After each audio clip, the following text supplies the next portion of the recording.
I'm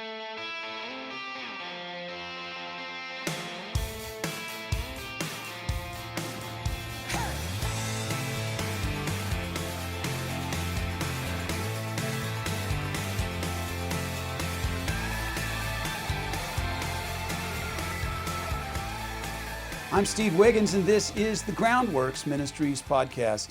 Today we're reading from the book of 1 Chronicles, chapter 9. Let's focus on verses 33 and 34.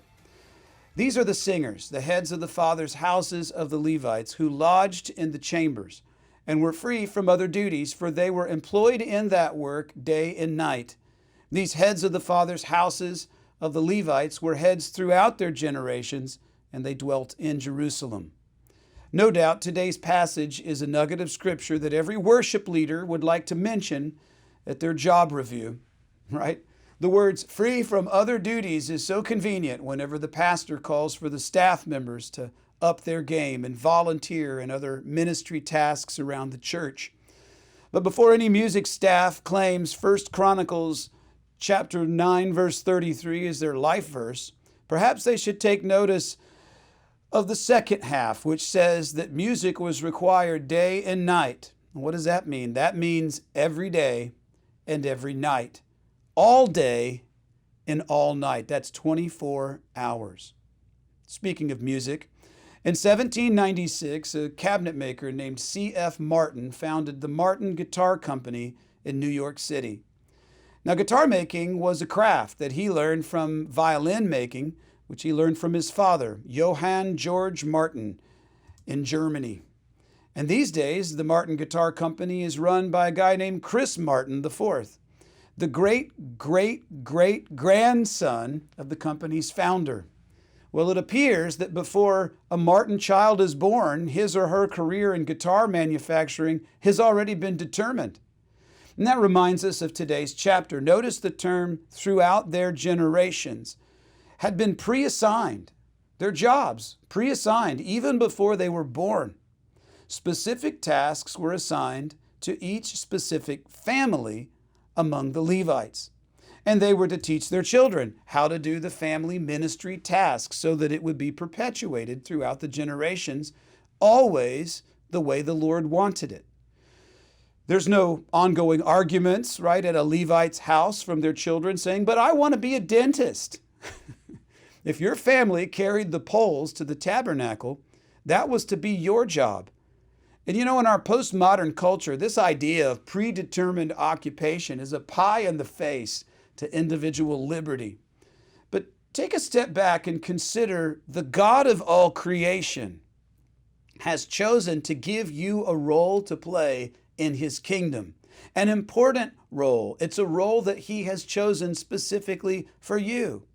And it's so important that He personally chose for you to be born into that specific family with its specific task, so that you can be trained up to both execute and revere your calling to His glory. And before you laugh off this notion that the Lord has pre-assigned work for specific people in an ancient culture, remember that He's also selected and priestly work for you and for me. 1 Peter chapter 2, verses 9 and 10. But you are a chosen generation. This is New Testament stuff. A royal, priesthood. A holy nation. His own special people. Why? Well, it's been pre-assigned. That you may proclaim the praises of Him who called you out of darkness and into His marvelous light. Who once were not a people, but now are the people of God, who have not obtained mercy, but now have obtained mercy. The Levites had no real estate inheritance in the Promised Land. Their inheritance was to serve the Lord. Hence, their dwelling places had to be allocated from among the other tribes in the land. But when Israel was eventually driven from the land because of their idolatry, right? They were all exiled. The Levites were the only tribes to retain their inheritance because their inheritance was to serve the Lord. Likewise, we have no Christian homeland. Our inheritance is to serve the Lord until Jesus brings us to that place which He has prepared for us to dwell with Him forever. Meditate on these things today. I'm Steve Wiggins, and this is the Groundworks Ministries podcast. Groundworks Ministries operates entirely through financial donations from faithful people like you. And your giving to Groundworks Ministries transforms lives. Would you consider making a donation to Groundworks Ministries today? Because we need your monthly support now more than ever. Donating is secure and easy at our website, groundworksministries.com. You know, another way to help is to tell people about Groundworks Ministries. Share these podcasts with your friends and your family and on your social media. Of course, you can always direct folks to our website, once again, groundworksministries.com.